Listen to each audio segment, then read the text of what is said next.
हिरण्यवर्णां हरिणीं सुवर्णरजतस्रजां चन्द्रां हिरण्मयीं लक्ष्मीं जातवेदो महावः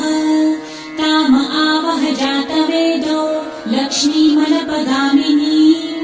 यस्यां हिरण्यं विन्देयं गामश्वं पुरुषानहम् अश्वपूर्वां रथमध्यां हस्तिनादप्रबोधिनीम् श्रियं देवीमुपह्वये श्रीर्मा देवी जुषताम् कासोऽस्मितां हिरण्यप्राकाराम् आर्द्रां ज्वलन्तीं तृप्तां तर्पयन्तीं पद्मे स्थितां पद्मवर्णां तामिहोपह्वये श्रियम् चन्द्रां प्रभासां यशसा ज्वलन्तीं श्रियं लोके देवजुष्टामुदाराम्